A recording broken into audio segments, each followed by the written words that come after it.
পুরোহিতজির কথায় বোঝা গেল আমরা আজ এখানে থেকে যজ্ঞ দেখি এই বিষয়ে তাঁর প্রবল আগ্রহ। আমরা শুকেশ্বরের মাথায় জল ঢেলে এলাম।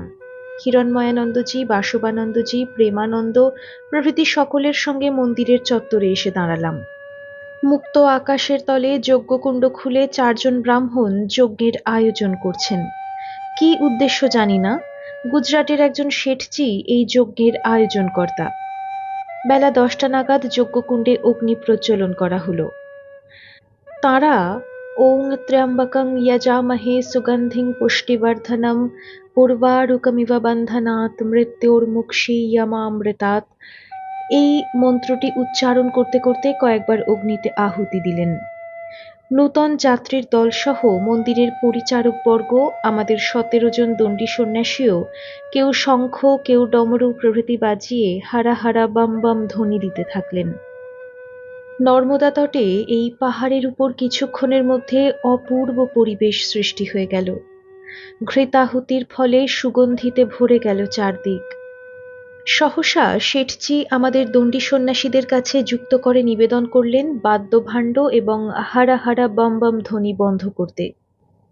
পরিবেশ শান্ত এবং স্থির হতেই যজ্ঞকারী বেদবিদ ব্রাহ্মণ অতি সুললিত ছন্দে গমকে গমকে মন্ত্র উচ্চারণ করতে লাগলেন। এইরকম বৈদিক যজ্ঞ এর আগেও আমি দেখেছি। সেই সব যজ্ঞে যে বিধি এবং ক্রম দেখেছি, এখানেও ব্রাহ্মণরা সেই বিধি এবং ক্রম অক্ষরে অক্ষরে মেনে যজ্ঞ করলেন। কিন্তু সেটা বড় কথা নয়। সবচেয়ে উল্লেখযোগ্য হলো এদের বেদ ও মন্ত্র উচ্চারণের কৌশল। বেদের মন্ত্র শুনলাম না বেদের গান শুনলাম, এ কি সংস্কৃত মন্ত্র না কোনো সংস্কৃত গান, তা নির্ণয় করতে পারলাম না। পূর্ণাহুতির পর ব্রাহ্মণরা বসেই ছিলেন। আমি তাদের কাছে গিয়ে সশ্রদ্ধ নমস্কারান্তে মন্ত্রের উৎস এবং মন্ত্রার্থ জানতে চাইলাম। আমার আকুতি এবং আকুলতা দেখে তাদের মধ্যে একজন আমার কৌতূহল নিবৃত্তির জন্য বলতে আরম্ভ করলেন, আমাদের উচ্চারিত মন্ত্রগুলি সামবেদের অন্তর্গত। সামবেদ সঙ্গীতমূলক। আজ আপনারা নর্মদা তটে এসে সাম গান বা সাম ধ্বনি শুনলেন। আমাদের গীত বা উচ্চারিত প্রথম মন্ত্রটি আপ্তেয়ত্রিক নামক ঋষি প্রাপ্ত হয়েছিলেন। ওই মন্ত্রের ছন্দ উষ্ণিক। মন্ত্রের দেবতা পবমান সোম। মন্ত্রের অন্বয় শুনলেই মন্ত্রটি বুঝতে সুবিধা হবে। अस्या अन्वयः ध्रुवं अयं रयीणां अचिकेत्यं सप्तमातृभिः जज्ञानः मेधां श्रिये आशासत। अस्यार्थ স্থির মূর্তি দেব দেব অগ্নি ধনসমূহ কিভাবে রক্ষণ করতে হয় তার সমস্ত অনুশাসন অবগত আছেন। ইনি অর্থাৎ অগ্নি যজ্ঞ সম্পত্তি সমূহ দেবতাদের সঙ্গে উপভোগ করার জন্য যজ্ঞে কালী, করালী, মনোজবা, সুলোহিতা, সুধূম্রবর্ণা, স্ফুলঙ্গিনী, বিশ্বরুচি এই 7টি লেলিহমান জিহ্বা সহ সমুদ্ভূত হয়েছেন। ইনি এখন কর্ম সম্পাদক সোম উপভোগ করার জন্য আমাদেরকে অনুজ্ঞা করছেন। আমাদের গীত দ্বিতীয় সাম মন্ত্রটির অন্বয় হল, उत स्यामतिः अदितिः उत्या दिवा नः अगमत् सा सन्ततो मयः करत् শ্রীধः अप অর্থাৎ অপগময়ৎ। তাহলে অর্থ দাঁড়ালো, আপি চা সেই স্তুত্য অদিতিরূপী দেবতা দিবারাত্রি সর্বদাই আমাদেরকে সর্বতোভাবে রক্ষা করতে প্রবৃত্ত থাকুন এবং শান্তি সুখ প্রদান করুন। পণ্ডিতজির ব্যাখ্যা শেষ হলে আমি প্রশ্ন করলাম, প্রথম মন্ত্রে সপ্তমাতৃভিঃ বলতে লোক প্রসিদ্ধ সপ্তমাতৃকা যথা গর্ভধারিণী, গুরুপত্নী, ব্রাহ্মণী, গাভী, ধাত্রী এবং পৃথিবীকে না বুঝিয়ে সপ্তজিহ্বাকে বুঝাচ্ছে, এ আপনি কোন যুক্তিতে বলছেন? পণ্ডিতজি উত্তর দিলেন, শাস্ত্র প্রমাণের জোরেই আমি একথা বলতে পারছি। উপনিষদে যজ্ঞাগ্নির সপ্ত জিহ্বা বা লেলিহমান সপ্তশিখার কথা বলতে গিয়ে বলা হয়েছে, কালী, করালী চ মনোজবা চ সুলোহিতা চাথ সুধূম্রবর্ণা স্ফুলিঙ্গিনী বিশ্বরুচি চ দেবী লোলায়মানা ইতি সপ্তজিহ্বাः। অপর একজন বৃদ্ধ পণ্ডিত আমার দিকে তাকিয়ে বললেন, প্রসঙ্গত তোমাকে বলে রাখি, ওই মন্ত্রের কালী শব্দটি তোমাদের বাংলাদেশে মহা বিভ্রাট ঘটিয়েছে। আমি 25 বছর কলকাতাতে বড়বাজারে কাটিয়ে এসেছি। আমি জানি বাংলাদেশ তন্ত্রের দেশ। তান্ত্রিকরা মন্ত্রটির কালী শব্দটিকে বৈদিক প্রমাণ হিসাবে ব্যবহার করে থাকেন। তান্ত্রিকরা কালীর উলঙ্গ খড়্গধারিণী নরমালা বিভূষণা অতি বিস্তার বদনা জিহ্বা ললনা ভীষণা এক দেবীর কল্পনা করে কালীর হাজার হাজার স্তব স্তোত্র পূজার মন্ত্র অনেক বীভৎস গুচ্ছ ক্রিয়াকলাপের আবিষ্কার করেছে। বাংলাদেশের সর্বত্র ওই কালীর দাপটই বেশি। তোমাদের দেশের শ্রেষ্ঠ সাধক রূপে মান্য হয়েছেন রামপ্রসাদ রামকৃষ্ণ প্রভৃতি কালী সাধকরা। বাংলাদেশে বেদের চর্চা খুবই কম। ফলে মহামহোপাধ্যায় উপাধিতে ভূষিত অনেক তর্কতীর্থ ন্যায়ালঙ্কাররাও কালী পূজাকে তাঁদের শেষ আধ্যাত্মিক সম্পদ রূপে গ্রহণ করেছেন। এর চেয়ে স্পিরিচুয়াল ব্যাংক্রাপসি আর কি হতে পারে? বাঙালি খুবই প্রতিভাধর জাত। ভারতবরেণ্য বহু মনীষী জন্মেছেন বাংলাদেশে, কিন্তু তারা বৈদিক ঋষিদের ধ্যান ধারণা এবং আধ্যাত্মিক সাধনার রহস্য মোটেই জানেন না বলে মনে করি। তার কথা শেষ হতে না হতেই সদাবর্তের খাবার ঘণ্টা পড়ল। 4 জন ব্রহ্মচারী ও 13 জন দণ্ডী সন্ন্যাসী সহ 4 জন যজ্ঞকারী ব্রাহ্মণের সঙ্গে এক পংক্তিতে আমি এবং রঞ্জনও বসলাম। অন্য পংক্তিতে বসলেন শেঠজির সঙ্গী নারী পুরুষ সকলেই। সেই উলঙ্গ মহাত্মাকে ধারে কাছে কোথাও দেখতে পেলাম না। তার কথা হরানন্দজি পুরোহিত মশাইকে জিজ্ঞাসা করতেই তিনি বললেন, গত 3 দিন যাবৎ ওকে কোনো কিছুই গ্রহণ করতে দেখছি না। দণ্ডী সন্ন্যাসীরা ব্রহ্মার্পণাং ব্রহ্মাহবিঃ ইত্যাদি মন্ত্রপাঠ করে সদাবর্তের রুটি ডাল গ্রহণ করলেন। খাওয়া শেষ হতেই দণ্ডীদের রীতি অনুসারে নর্মদায় গেলেন হাত মুখ ও কৌপিন ধুয়ে নিতে। আমি ও রঞ্জনও তাদের সঙ্গে গেলাম। আমাকে দেখেই বাসবানন্দজি বলতে লাগলেন, বিদেশে আমরা আমাদের আচরিত নিয়মকানুন কিঞ্চিৎ শিথিল করতে বাধ্য হয়েছি। দণ্ডীদের ভিক্ষান্ন ভোজনই নিয়ম। পরিক্রমাবাসীদের পক্ষেও একই নিয়ম ভিক্ষা করে খাওয়া কিংবা স্বপাক আহার করা। এই জন্য প্রত্যেক পরিক্রমাবাসীকে তাঁর ঝুলিতে কিছু না কিছু গম বা বাজরার আটা রেখে দিতে হয়। আপনি কাশীতে গেলে আমাদের গুরুজির জীবনচর্যা দেখলে বিস্ময়ে হতবাক হয়ে যাবেন।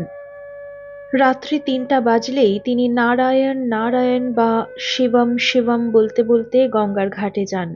স্নান করে এসেই যান বিশ্বনাথের মাথায় জল ঢালতে। রাত্রি 4টার মধ্যেই মঠে ঢুকে সেই যে তাঁর সাধন প্রকোষ্ঠে ঢোকেন, আর তিনি বেরোন না। মঠের নিচের তলায় শিব মন্দির। দিনে রাত্রিতে মঠের দরজা কখনো বন্ধ হয় না। সকাল থেকে ভক্তরা আসেন, মন্দিরের মহাদেবকে প্রণাম করে কিছু না কিছু খাবার রেখে যান। ভোরেই হয়তো কেউ দিয়ে গেছেন একটি শসা, কেউ হয়তো রুটি, কেউ হয়তো লুচি পুরি, কেউ হয়তো ছানার পোলাও বা সুস্বাদু কোনো ফলমূল। প্রথম যে দ্রব্য মন্দিরে অর্পিত হলো সেটিতে আর কোনো দণ্ডী সন্ন্যাসী ভুলেও স্পর্শ করবে না। সেটি রাখা হয় গুরুজির জন্য। সন্ধ্যা হওয়া মাত্রই তিনি নারায়ণ নারায়ণ বলতে বলতে নিচে নেমে সেই প্রথম অর্পিত দ্রব্য, ধরা যাক সেটি শসা, তাই হাতে নিয়ে তিনি চলে গেলেন গঙ্গায়।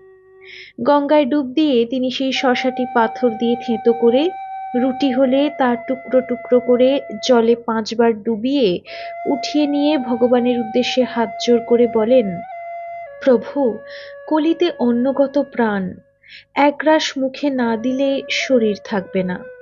শরীর না থাকলে তোমাকে ডাকবো কি করে দয়াল? তুমি এই খাদ্যের দাতা যিনি, তাঁর মঙ্গল করো।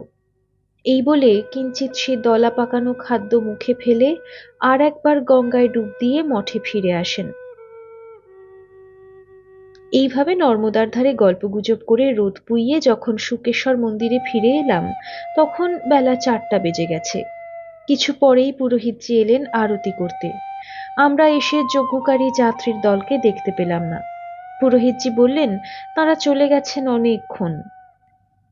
হরানন্দজিকে দেখতে পাচ্ছি না। ভাবলাম মন্দিরের তৃতীয় অংশে যেখানে আমাদের আসন সজ্জা আছে সেখানেই হয়তো ঢুকেছেন। সন্ধ্যা হতে বেশি দেরি নাই দেখে আমরা সবাই আমাদের বিশ্রামস্থলেই গেলাম। মন্দিরের সেবকরা তখন ঘরে ঘরে মোমবাতি জ্বালবার ব্যবস্থা করেছেন। সেই ঘরে কিন্তু হরানন্দজিকে দেখতে পেলাম না। একটু পরেই তিনি ঘরের বাইরে দাঁড়িয়ে চোখ টিপে ডাকলেন। মন্দিরের দ্বিতীয় অংশে যেখানে বেলগাছের ডালপালা ঢুকেছে সেখানে আমাকে নিয়ে গিয়ে ট্যাঙ্ক থেকে এক টুকরো কাগজের মোড়ক দেখিয়ে বললেন, এই দেখুন, আমি ন্যাংটা সাধুর কাছ হতে সংখিয়া এনেছি। পুড়িয়া করে দিয়েছেন, 3 দিন ছাড়া এক একটি মাত্রা খেতে বললেন। তার কাছে শুনলাম মাত্রা ঠিক করে খেলে এতে শুধু শীতই নয়, ক্ষুধা তৃষ্ণাও জয় করা যায়। আপনার দেওয়া এক মাত্রা খেয়ে গত রাত্রি খুব আরামে কাটিয়েছি, ক্ষুধাও বেশি নাই, সদাবর্তে মাত্র একখানা রুটিতেই পেট ভরে গিয়েছিল। আমি বললাম, তাহলে আপনি একটু হিরণময়ানন্দজি এবং বাসবানন্দজিকে বুঝিয়ে ওই মহাত্মাকে সঙ্গে নিয়ে যাবার পারমিশন আদায় করুন না। হরানন্দজি বললেন, নিশ্চয়ই বলবো, নিশ্চয়ই বলবো। তবে কিনা গুরুদেব হিরণময়ানন্দজিকে আমাদের দলের নেতা করে পাঠিয়েছেন। বোঝানো সত্ত্বেও বুড়ো যদি বেঁকে বসেন তাহলে আমি নিরুপায়। উনি আমাদের দলের বয়োজ্যেষ্ঠ ব্যক্তিও বটে। আমরা গুরুদেবের কাছে আসার বহু আগেই সন্ন্যাস গ্রহণ করেছেন। আমি বললাম, ওই ন্যাংটা সাধু দণ্ডী সন্ন্যাসী নন। এই অজুহাতেই যদি দণ্ডীদের দলে সহযাত্রী হিসাবে না নিয়ে যেতে চান তাহলে আমি বা রঞ্জনও তো দণ্ডী সন্ন্যাসী নই, আমাদেরকে সঙ্গে নিতে তো আপত্তি করছেন না।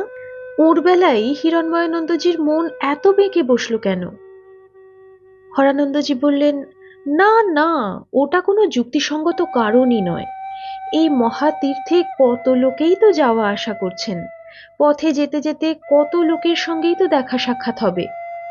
তীর্থপথের পথিক মাত্রেই নিজের মত পথের হবে, একই সম্প্রদায়ের হবে, এমন অযৌক্তিক দাবি কেউ করতে পারেন না।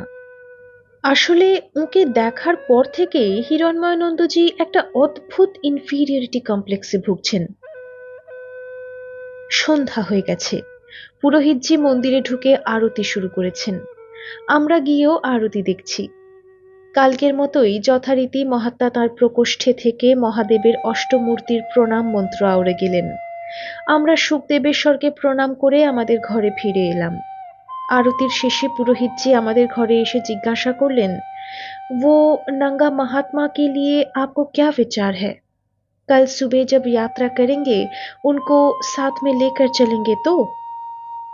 হিরণময়ানন্দজি চটপট জবাব দিলেন, নেহি জি। আমি এবং হরানন্দজি উভয়ে তাঁর কথার প্রতিবাদ জানিয়ে বললাম, ওই সাধুটা সঙ্গে থাকলে আপনার ক্ষতিটা কি হবে? হিরণময়ানন্দজি বললেন, হামারা जो सिद्धांत वो बोल दिए। পুরোহিতজিকে দেখে মনে হলো তিনি খুবই ব্যথিত চিত্তে ফিরে গেলেন। সবাই যে যার আসনে বসে আমরা প্রায় 2 ঘন্টা কাল জপ করে শুয়ে পড়লাম। কালকের মতোই প্রচন্ড ঠান্ডা। রঞ্জন আর বাসবানন্দজিকে দেখলাম তাঁরা যেন ঠান্ডায় আজ বেশি কাতর হয়ে পড়েছেন। রঞ্জন ঠান্ডায় হি হি হু হু করতে করতে মন্তব্য করলেন, এত কষ্ট সত্ত্বেও আমরা বেঁচে আছি, আমাদের তো তবু মাথার উপর ছাদ আছে। এই ঠান্ডায় মুক্ত আকাশের তলায় যাদেরকে পড়ে থাকতে হয়েছে তারাও কিভাবে ঠান্ডা বাতাসের ঝাপটা এবং কনকনে ঠান্ডা শিশির ভোগ করে বেঁচে থাকে তা ভাবলেই আশ্চর্য হই। মানুষের জান কি কড়া জান, এত কষ্ট করেও মানুষ বেঁচে থাকতে পারে। মানুষের প্রাণকে যে সৃষ্টি করেছেন কি রহস্যময় উপাদান দিয়ে তা ভাবলে আশ্চর্য হই। হিরণময়ানন্দজি কম্বলের ভেতর থেকেই কাঁপা গলায় জবাব দিলেন, आप क्या बेवकूफ हैं? आप नहीं जानते हैं आदमियों के अंदर में प्राण संचार किए स्वयं भगवान ने। তাঁর কথা শেষ হতে না হতেই ন্যাংটা সাধুর প্রকোষ্ঠ হতে তাঁর কণ্ঠস্বর ভেসে এলো। মনে হচ্ছে তিনি যেন আমাদের এই ঘরেই কোথাও দাঁড়িয়ে গম্ভীর কণ্ঠে বলছেন, মানুষের প্রাণের সঞ্চার হলো কোথা হতে? কুতঃ এষা প্রাণা আয়াতি अस्मिन् শরীরে? এ প্রশ্নের যথাযথ উত্তর সূর্য হতে। সূর্যই প্রাণের উৎস। adityo havai pranaha. The sun is the source not only of light and heat but also of life. এই জন্য ঋগ্বেদের ঋষি বলেছেন, প্রাণঃ প্রজানাম উদয়েত্যেষা সূর্যঃ। সূর্য হতেই প্রাণের ধারা পৃথিবীতে প্রবাহিত হয়। अथादित्य उदयन यत् प्राचीन दिशं प्रविशति तेन प्राच्यान् प्राणान् रश्मिषु सन्निधत्ते।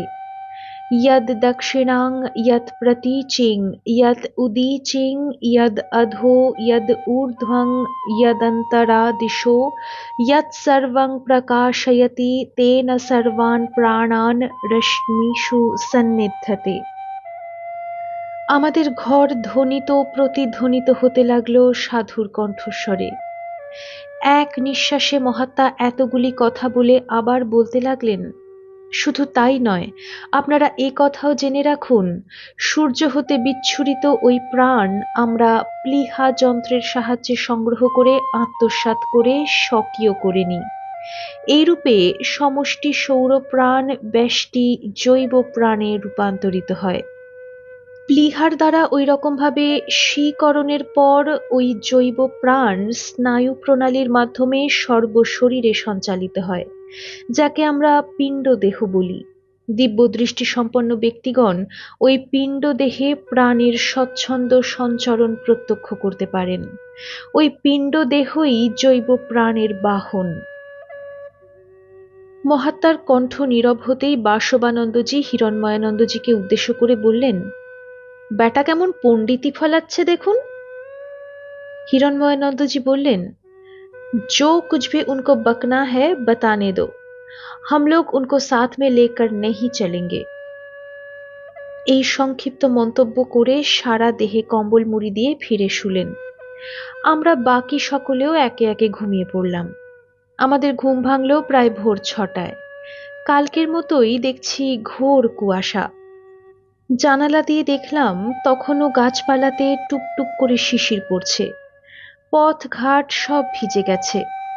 কম্বল মুড়ি দিয়ে আরও আধ ঘন্টা চুপচাপ বসে থেকে যে যার ঝোলা গাঁঠরি গুছিয়ে নিয়ে শুকদেবেশ্বরকে প্রণাম আনতে রঞ্জনের ঘড়িতে যখন 7টা বাজলো, তখন আমরা পাহাড়ের উপর থেকে নিচে সিঁড়ি বেয়ে নেমে এলাম নর্মদার ধারে।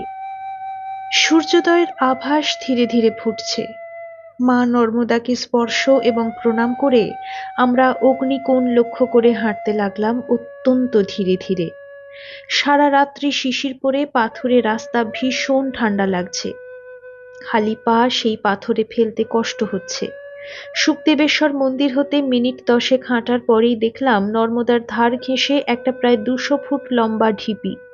ঢিপি বলছি বটে, আসলে তা একটা পাথরেরই ছোট্ট পাহাড়, ঘন বন জঙ্গলে ঢাকা। নিজেদের হাতের লাঠি দিয়ে শিশির ভেজা গাছপালার ডাল এবং কাঁটা ঝোপ পেরিয়ে মাইলখানিক হেঁটে একটা ফাঁকা জায়গায় এসে পড়লাম। জনাচারেক লোককে দেখলাম কাঠ জড়ো করে আগুন জেলে আগুন পোহাচ্ছে। আমরা তাদের কাছে গিয়ে তাদের জ্বালা আগুনে হাত পা সেঁকে নিলাম। হিরণ্ময়ানন্দজি তাদের একজনকে এই গ্রামের নাম জিজ্ঞাসা করতেই তারা জানালো, इस ग्राम का नाम है रुंडा ग्राम। ग्राम के अंतिम भाग में नागवा नदी नर्मदा के साथ मिल गए हैं। संगम पर नागेश्वर महादेव की प्राचीन मंदिर है। वहां पर वासुकी नाग तपस्या करके श्री नागेश्वर महादेव की स्थापना किए थे। नागेश्वर महादेव के मंदिर के पास श्री नर्मदा जी में रुद्र कुंड है। मिनिट 10 हेঁটেই আমরা নাগেশ্বর মহাদেবের কাছে পৌঁছে গেলাম। কোথা থেকে জানি না একটা ছোট নদী ঝিরঝির করে বয়ে এসে নর্মদার সঙ্গে মিলিত হয়েছে। অদূরেই রুদ্রকুণ্ড। নাগেশ্বর মহাদেবের মন্দির যে অতি প্রাচীন তা দেখলেই বোঝা যায়। মন্দিরের মুখ নর্মদার দিকে। পাথরে হোঁচট খেতে খেতে মন্দিরের পেছন দিক হতে মন্দিরের সামনে গিয়ে দেখি, যাকে শুকদেবেশ্বর মন্দিরে একা ফেলে রেখে আমরা চলে এসেছিলাম, হিরণ্ময়ানন্দজির সেই নিষিদ্ধ ব্যক্তিটি অর্থাৎ সেই নাগা সাধু মন্দিরের শ্যাওলা পড়া সিঁড়ির উপর বসে আছেন। তাঁকে দেখে আমরা খুবই অবাক হলাম। তাঁর সঙ্গে কেউ কথা বললেন না, কিন্তু আমি, হরানন্দজি এবং রঞ্জন নমো নারায়ণায় বলে নমস্কার জানালাম। এই শ্যাওলা ধরা অতি প্রাচীন মন্দিরের দরজা কবেই জীর্ণ হয়ে ক্ষয়ে গেছে। দরজার কাছে দাঁড়িয়ে মহাদেবকে দেখে চমকে উঠলাম। প্রথম দৃষ্টিতে মনে হয় একটা সাপই খাড়া হয়ে দাঁড়িয়ে আছে। সর্বাঙ্গে সাপের পেটের দিকে যেমন সাদা সাদা ডোরা ডোরা টানা থাকে, সমস্ত শিবলিঙ্গটাকেই তেমনই দেখলাম। এতদিন নর্মদা তটে ঘুরে বেড়াচ্ছি, এমন সর্পবর্ণ সর্পাকৃতি শিবলিঙ্গ আর কোথাও দেখিনি। আমরা কেউ এখনো স্নান করিনি বলে শিবলিঙ্গের মাথায় জল ঢেলে পূজা করলাম না। সবাই মন্দিরের দরজার সামনে সাষ্টাঙ্গে প্রণাম জানিয়ে চলতে লাগলাম। नागा साधु हरानंद जी के डेके बोलें, यहाँ से 3 मील जाने से नलखैरी या नलवारी ग्राम पड़ेगा। नलखेड़ी से और 3 मील जाने से पोचा ग्राम या पैचा ग्राम में पहुंच जाएंगे। হরানন্দজি তাকে পুনরায় সশ্রদ্ধ প্রণাম জানিয়ে আমাদের সঙ্গে নলখেরির উদ্দেশ্যে হাঁটতে লাগলেন। ভয়ানক দুর্গম পথ, পথে শুধু পাথর আর পাথর। সেই সব ছোট বড় পাথর এমনভাবে রাস্তায় পড়ে আছে যে ইচ্ছা করলেও কারো পক্ষে দ্রুত হাঁটা সম্ভব হচ্ছে না। পাথরের উপর পা দিলে তা হড়কে গড়িয়ে যাচ্ছে। বেলা 8:30টায় রোদ খুব মিষ্টি লাগছে। আমাদের চারপাশের গাছপালাতেও সবুজের সমারোহ। কিন্তু ক্রমাগত পা পিছলে পিছলে যাওয়ায় আমরা কেউ বেশি পথ এগোতে পারলাম না। শেষকালে এমন এক স্থানে এলাম যে প্রত্যেকে হাত ধরাধরি করে হাঁটতে লাগলাম। এই সময় দণ্ডী সন্ন্যাসীদের একজন বললেন, যখন চলি চলি ধীরে ধীরে হাঁটি হাঁটি পা পা করে এইভাবেই হাঁটতে হবে, তখন গল্প করতে করতে হাঁটা যাক, তাহলে পথের ক্লান্তি অনেক কম হবে। এইমাত্র রুন্ড গ্রামে যে প্রাচীন নাগেশ্বর মন্দির দেখে এলাম, যাকে বাসুকীর তপস্যা ক্ষেত্র বলে শুনে এলাম, সেই বাসুকী সম্বন্ধে কারো কিছু জানা থাকলে বলুন, আমরা গল্প শুনতে শুনতে যাই। हिरणमयानंद जी बोलें, वासुकी नाग जाति के राजा थे। पुराण में उनकी बहुत वर्णना है। हरानंद जी बोलें, कौन से पुराण में वासुकी जी की कथा है, बताइए तो। প্রথম থেকেই দেখছি হিরণময়ানন্দজির সঙ্গে হরানন্দজির খিটিমিটি লেগেই আছে। এই দুর্গম পথে সেই দ্বন্দ্ব আবার বেড়ে না যায়, তাই আমি বললাম, রামায়ণেই তো আছে, নাগরাজ বাসুকী দক্ষ কন্যার কদ্রুর জ্যেষ্ঠ পুত্র। তার পিতা ছিলেন মহর্ষি কশ্যপ। বাসুকী শেষনাগ ও অনন্তনাগ নামে অভিহিত। দেবতারা সমুদ্র মন্থনকালে বাসুকীকে মন্থন রজ্জু রূপে ব্যবহার করেছিলেন। একবার কদ্রু বিনতার সঙ্গে ইন্দ্রের বাহন উচ্চৈঃশ্রবার গায়ের রং কি, এই নিয়ে তর্ক করেন। বিনতা বলেন সাদা আর কদ্রু বলেন কালো। যিনি হারবেন তাকে অপরের কাছে দাসী বৃত্তি করতে হবে। এই পণ নিয়ে তাদের মধ্যে ঘোর বিতর্কের পর কদ্রু কশ্যপের কাছে উচ্চৈঃশ্রবার প্রকৃত বর্ণ জানতে পেরে পরাজয়ের গ্লানি এড়াবার জন্য নিজের পুত্র নাগগণকে বলেন উচ্চৈঃশ্রবার অঙ্গবর্ণ ঢেকে দিতে। বাসুকী প্রভৃতি কয়েকজন মায়ের এই কপটাচারকে সমর্থন করতে পারলেন না। মায়ের অভিশাপ হতে রক্ষা পাওয়ার জন্য বাসুকী হয়তো সেই সময়ে নর্মদা তটের রুন্ড গ্রামে তপস্যা করেছিলেন। আমাদের প্রাচীন ভারতে তপস্যাকেই সকল আপদ বিপদের রেমিডি ভাবা হতো। তপস্যা সর্বমাপ্নোতি তপো হি দুরতে ক্রমঃ।